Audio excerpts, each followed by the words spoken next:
আপনারা দেখছেন আমরা এখানে যাবো, আমাদের পুলিশ বাধ্য করে যেখানে থাকতে আমরা এখানে আছি।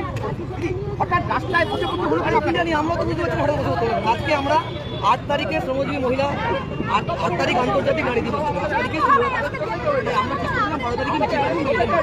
সেই মিছিল শেষে আইন অমান্য, আমাদের মিছিলটাই তো পুলিশ করতে দিল না। আইন অমান্য ঠিকানা আটকে রেখেছে। সন্দেশখালী কাণ্ডে এখনো অভিযুক্তরা ঘুরে বেড়াচ্ছে। এভাবে আমাদের রাজ্যে মেয়েদের নির্যাতন, এভাবে আশা, আইসিডিএস, মিড ডে মিল, গৃহসহায়িকা নির্মাণ, এই কর্মীরা মেয়েরা হচ্ছে তাদের বেতন পাচ্ছে না। আমরা দেশের সরকার এবং রাজ্য সরকার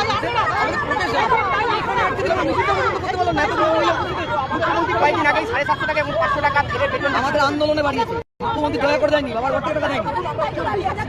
তারপরে আন্দোলন আমরা 36 বেতন চাইছি। আমরা কলকাতা রাস্তায় বসেছিলাম, মিড ডে মিলের মেয়েরা, আইসিডিএস এর মেয়েরা, আশার মেয়েরা, আর তারপর আমাদের যত সামান্য বেড়েছে। আমরা 26,000 টাকা বেতন চাই। আপনাদের কি আজকে এই আইন অমান্য করার অনুমতি ছিল? পুলিশ বলছে কোনো অনুমতি ছিল না। আরে দেখুন অবস্থা দেখুন, আইন অমান্য পুলিশ বলছে অনুমতি ছিল না, তাই তারা আটকাতে বাধ্য হবে।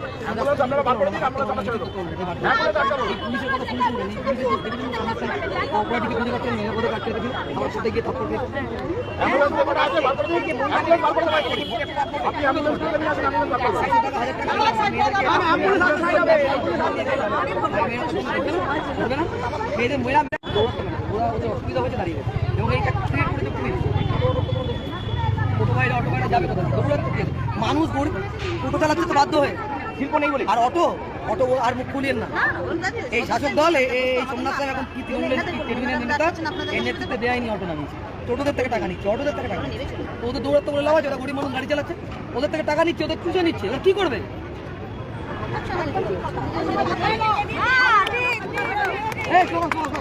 ইনকলাব জিন্দাবাদ, ইনকলাব জিন্দাবাদ, শ্রমজীবী মহিলা ঐক্য জিন্দাবাদ।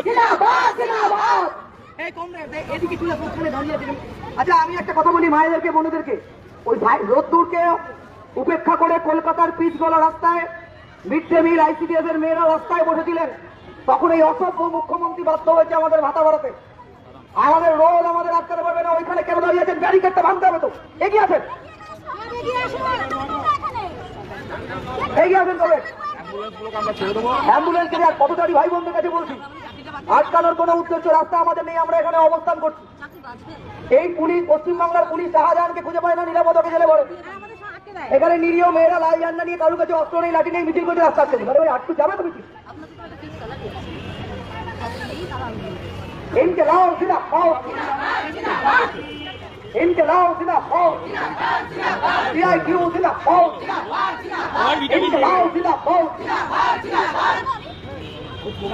সমান কাজে সমান মজুরির দাবিতে আমাদের সংগ্রাম, এই সমান কাজে সমান মজুরির দাবিতে আমাদের সংগ্রাম। এই সন্দেশখালী কাণ্ডে অভিযুক্তদের অবিলম্বে গ্রেফতার করতে হবে। এই রাজ্য রানী নির্যাতনে 1 নম্বর কেন মুখ্যমন্ত্রী গ্রেফতার।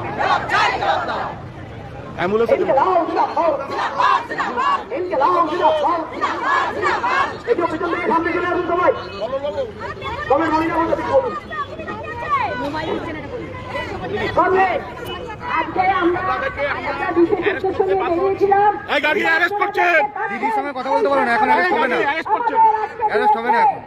দিদির সঙ্গে কথা বলতে বলো। আন্দোলন করবে সাধারণ মানুষের জন্য। এরা কিন্তু তাদেরই পথ আটকাবে, যারা 2 নম্বরে করছে, কালোবাজারি করছে, তাদের দ্বারা করা নেই। আপনারা দেখছেন এরকম সন্ত্রাসীর মতো কালোবাজারি সন্দেশখালীর জন্য হয় না, সাধারণের জন্য হয় না। আমরা এসেছি না আমাদের দাবি দেওয়ালে। আমাদের মেয়েরা এখনো পর্যন্ত মোবাইল দেওয়ার কথা দেয়নি। টাকা মাত্র ভিক্ষা বাইরে বাড়িয়েছে।